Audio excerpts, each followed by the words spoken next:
Assalamualaikum warahmatullahi wabarakatuh. Hai guys, Mas Bro dan Mbak Sis Sobat DTK.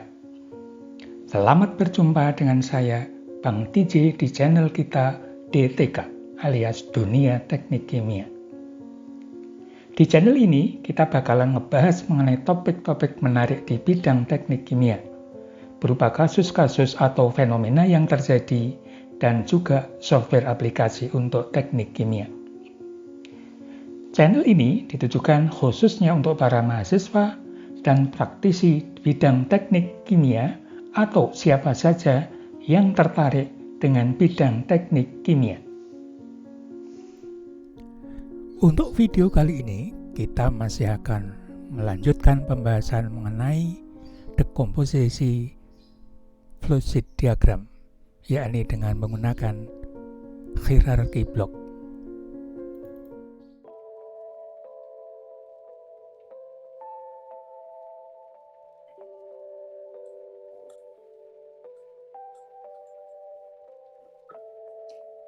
Nah, ini hierarki 5 hasil import kita. Sekarang sudah ada isinya. Hierarki 6 masih kosong. Nah, kita bisa import dari hierarki yang akan kita siapkan dari backup yang sudah jadi.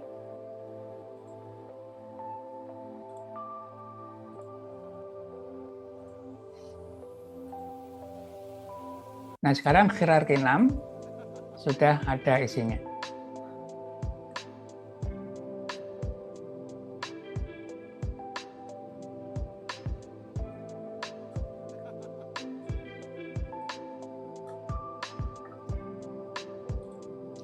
Nah, untuk menghubungkan dari arus-arus yang ada, misalnya kita ingin menghubungkan suatu stream di dalam hierarki 5,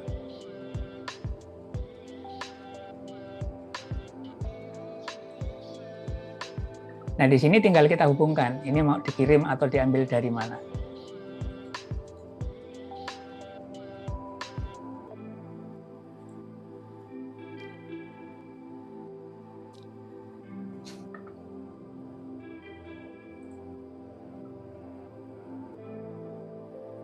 Coba kita ambil yang dari hierarki 1 dulu.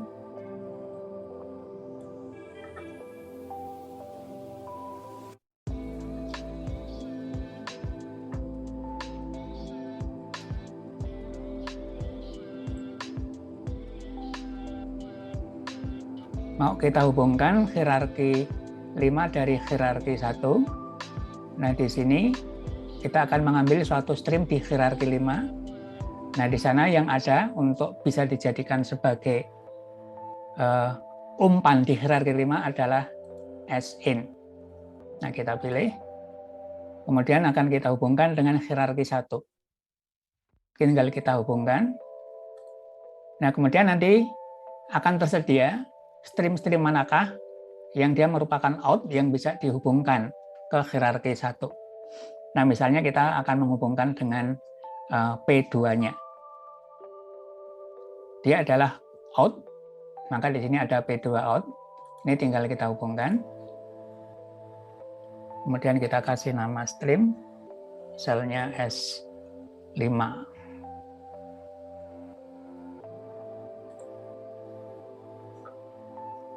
Nah, sekarang kalau kita melihat di hierarki 1,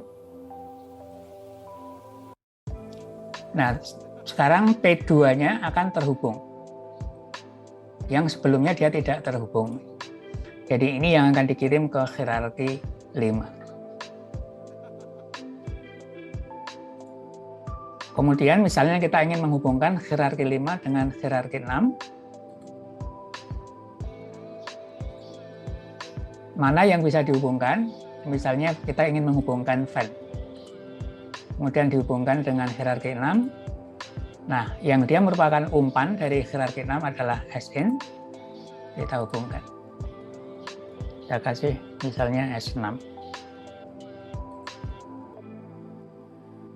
Kemudian kalau kita ingin mengamati variabel dari hierarki 6, maka kita bisa menambahkan stream di sini. Tetapi kalau kita tidak ingin mengamati stream keluaran dari hierarki 6, maka tidak perlu dihubungkan. Nah, jadi di sini misalnya kita hanya ingin fokus mengamati stream-stream tertentu dari suatu PFD yang sangat rumit. Nah, kita bisa membuat di PFD kita itu hanya stream-stream yang penting kita keluarkan. Misalnya dari hierarki 2 ada stream penting yang mau kita amati. Maka kita bisa mengeluarkan dari hierarki 2. Mana yang akan kita amati? Oh, saya ingin mengamati fan out.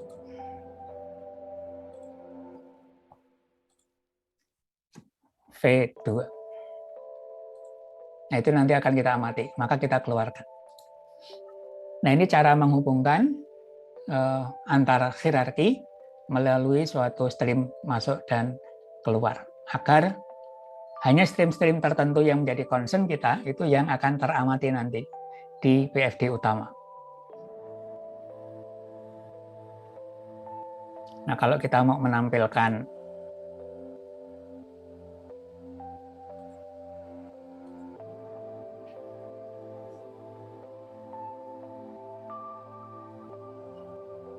ini kebetulan saya belum menjalankan ya. Data-datanya belum lengkap, nggak bisa saya jalankan. Nah, tapi prinsipnya bahwa nanti kita bisa mengenerate stream ya dalam bentuk tabel seperti biasa, tetapi hanya stream-stream yang ada di PFD window utamanya. Stream-stream yang menjadi concern kita, misalnya. Nah, ini cara memanfaatkan hierarki dalam rangka membuat suatu unit atau katakanlah suatu bagian proses yang mirip ya, dan akan kita bisa membuatnya dalam bentuk template sehingga nanti tinggal kita import, hanya tinggal memodifikasi sedikit, dan itu akan mempercepat bagaimana cara kita mendevelop PFD yang kompleks dan rumit ya, jika ada bagian-bagian yang mirip. Nah, kemudian di masing-masing hierarki ada berbagai fasilitas. Nah, yang pertama adalah terkait dengan input. Nah, input di sini maksudnya adalah memilih komponen yang terlibat. Nah, ketika kita membuat suatu flowsheet yang kompleks dan rumit, mungkin senyawanya akan menjadi sangat banyak. Senyawanya sangat banyak.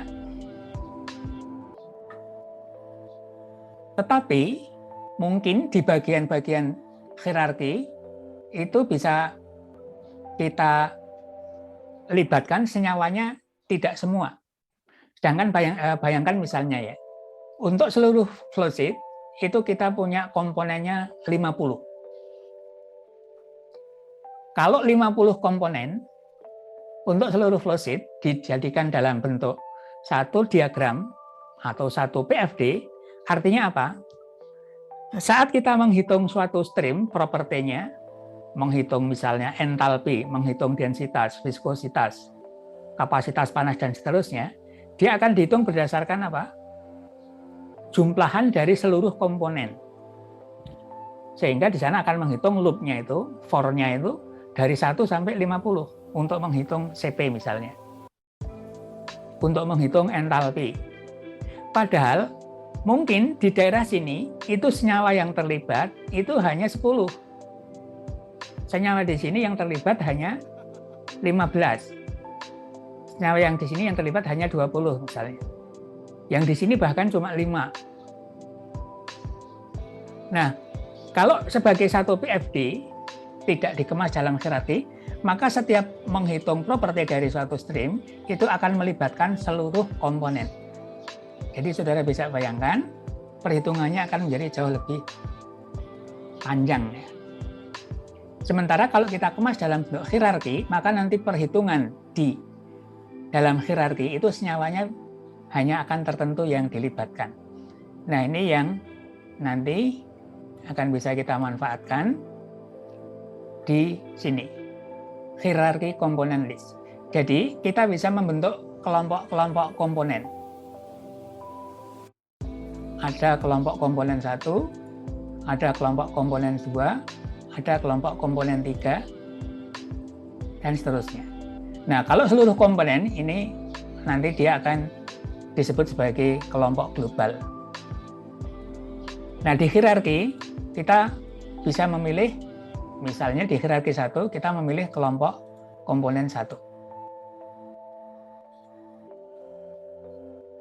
Di hierarki 2 kita memilih kelompok komponen 2. Di hierarki 3 kita memilih kelompok komponen 3.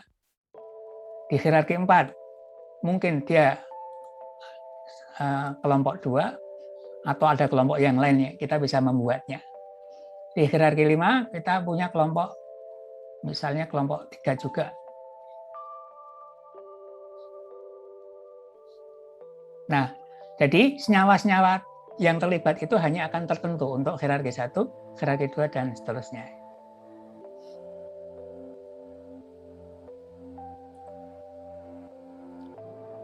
Kita lihat.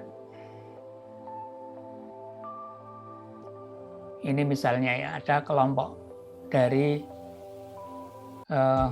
N2, H2, NH3, H2O.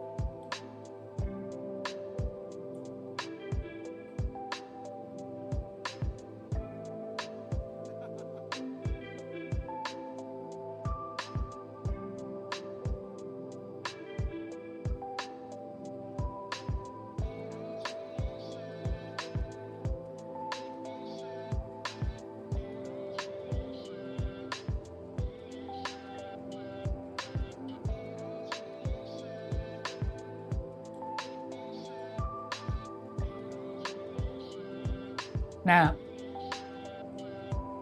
senyawa apa saja yang mau kita libatkan di dalam kelompok list kita? Ini kita bisa membuat di komponen list. Di sini, misalnya kita ingin membuat kelompok yang baru, ini kelompok yang sudah ada. Kelompok 1 ternyata melibatkan hanya H2O dan NH3. Kelompok 2 melibatkan N2 dan H2. Kelompok 3 melibatkan NH3 dan H2O. Ini kita bisa membuat kelompok 4. Misalnya, kita membuat kelompok yang baru. Kita tinggal memilih senyawa apa saja yang mau kita libatkan. Ini misalnya H2O dan N2 saja. Nah, kita bisa membentuk kelompok senyawa yang banyak sesuai dengan kebutuhan. Dan tinggal kita memilih atau mengelompokkan senyawa-senyawa yang akan kita libatkan. Nah, ini cara membuat kelompok senyawa di komponen list, kemudian akan kita gunakan di masing-masing hierarki. Nah, ini memilih kelompok komponen. Nah, kemudian di sana ada setup. Nah, tentunya kita memilih setting. Di sana ada properties, terkait dengan properti yang mau kita gunakan.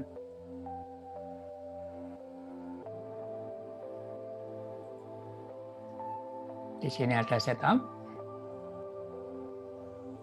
Ini kalau kita ingin mendefinisikan bagian-bagian dari suatu stream. Kebetulan kita tidak memiliki stream yang berbeda jenisnya. Kemudian di sini kita bisa memilih metode yang akan kita gunakan seperti biasa. Kemudian di hierarki kita bisa masuk ke masing-masing blok seperti biasa. Kita masuk ke blok-blok yang bersangkutan untuk mengakses atau memberikan data-data yang diperlukan. Nah, kalau di sini tidak nampak dia variabelnya mengikut pada hierarki yang mana, di sini tidak nampak, tapi kita bisa melihat langsung di daerah sini. Di Explorer-nya bahwa sekarang kita bekerja pada atau di dalam domainnya hierarki 1. Sehingga kalau kita di sini misalnya memilih blok di ST1, di sini ada number of stages, maka ini adalah N punyanya DST1 di hierarki 1. Jadi kita bisa melihat dari Explorer-nya. Sekarang kita sedang punya siapa. Atau dia bisa dilihat di sini, langsung muncul di sini. Hierarki, kemudian blok, kemudian variabel-variabel yang disediakan. Itu terkait dengan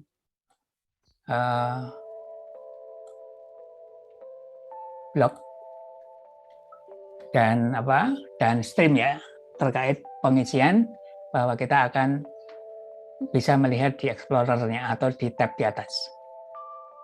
Properti bisa kita pilih seperti mana biasa.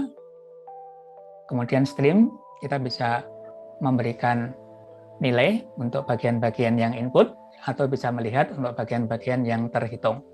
Kemudian di sana juga ada convergent, flow sitting option, model analysis tool, dan seterusnya. Sama persis bagaimana yang ada di PFD utama. Nah, tetapi sekali lagi bahwa variabel-variabel tersebut sifatnya adalah tertutup. Dia hanya dikenali di hierarki yang bersangkutan. Artinya namanya berlaku untuk hierarki itu, dan namanya menjadi boleh sama untuk hierarki yang berbeda.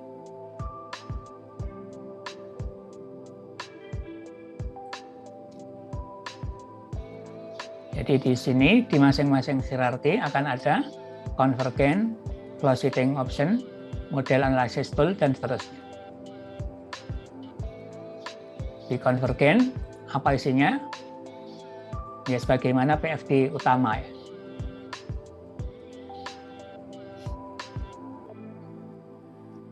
Kemudian di flow sitting option juga sebagaimana di PFD utama, di sana ada design spec, kalkulator, transfer, dan seterusnya. Jadi sifat-sifatnya akan memiliki sifat-sifat sebagaimana PFD utama. Nah, ini contoh-contoh tadi penggunaan komponen list.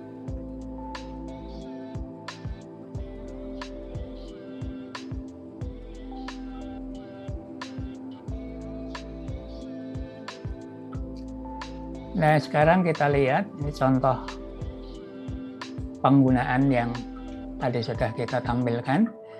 Ini adalah contoh penggunaan hierarki untuk mendekomposisi proses. Ya, di sini saya fokus pada mendekomposisi proses. Saya membagi flowsheet kita menjadi 3 unit. Unit sumur, ini adalah sifat-sifat dari hierarki. Kalau kita lihat di ini, flowsheet-nya adalah ini. Kemudian di separation unit, dia ada di sini. Ini adalah alat-alat yang kita pasang. Kemudian di dehydration unit, ini ada di sini, flowsheet dari dehydration unit. Nah, sekarang saudara bisa melihat di sini ada hierarki. Jadi di dalam hierarki ada hierarki, yakni E204. Nah, kenapa di sini ada hierarki? Ya sesuai kebutuhan ya. Bisa karena kita ingin mengelompokkan proses itu terkait dengan properti yang harus kita gunakan, atau mungkin di situ ada perhitungan yang pengontrolan proses yang rumit. Kalau ditaruh di sini akan menimbulkan kerumitan baru. Nah, kita bisa menyimpan dalam bentuk hierarki. Di sini saya beri nama hierarkinya adalah E204. Nah, jadi sekarang kalau kita masuk di sini ada DU, jadi dia dalam hierarki DU, tetapi dia juga berada dalam hierarki E204. Nah, alat-alatnya di sana ada ini HE, heat exchanger, kemudian di sini ada flash. Nah, ini contoh adanya hierarki di dalam hierarki atau nested hierarki. Nah, kalau keseluruhan proses dengan kita simpan dalam hierarki, maka proses kita akan menjadi sederhana. Kita bisa memiliki pengontrolan. Ini kalau kita lihat di main window-nya kita tidak punya pengontrolan proses. Di sini kosong. Di sini juga kosong.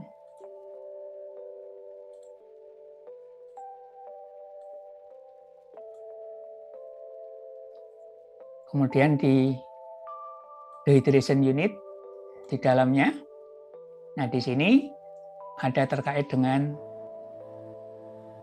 misalnya ada desain spek, ada kalkulator. Desain spek ada satu, kalkulator ada satu misalnya. Kemudian di separation unit kebetulan kosong. Di unit well-nya di sini ada desain spek. Desain speknya cukup banyak.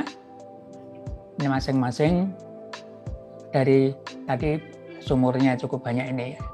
Ada 1, 2, 3, 4, 5, 6, 7, ada 7. Di sini ada 7 desain spek. Ini dalam rangka mengontrol berapakah tekanan harus diatur di sini agar alirannya bisa mengalir ke sini dengan kapasitas yang sudah ditentukan.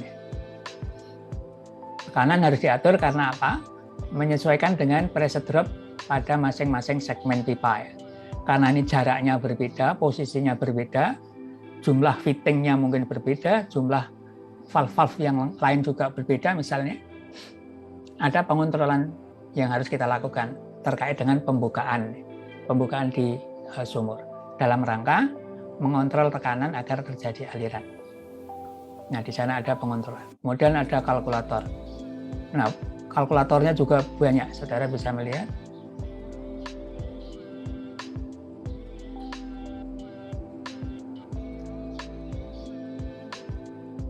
Jadi kebetulan untuk kasus ini, pengontrolan kita lakukan pada masing-masing hierarki. Kenapa? Karena itu sifatnya kan lebih lokal dibandingkan secara keseluruhan.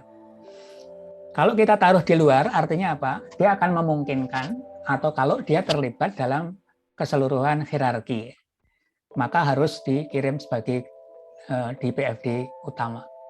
Tapi kalau dia terlibat tidak secara keseluruhan, maka lebih simpel atau lebih efisien kalau dia itu hanya kita taruh di masing-masing hierarki. Nah, ini salah satu cara juga untuk membuat simulasi kita itu efisien.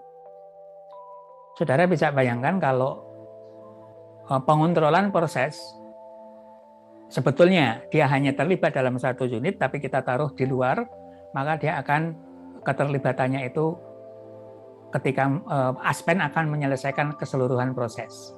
Baru diselesaikan masalah pengontrolan prosesnya. Nah, itu akan menjadi jauh tidak efektif. Jadi peran hierarki itu menjadi sangat penting ya, sangat banyak untuk membuat suatu simulasi itu efisien.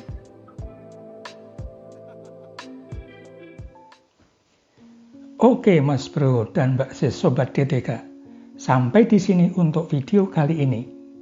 Jika Sobat merasa video ini bermanfaat, silahkan di-like dan share kepada rekan dan koleganya agar kemanfaatannya lebih besar dan meluas. Dan agar tidak ketinggalan dengan video-video terbaru kami, jangan lupa dipencet tombol merah subscribe-nya.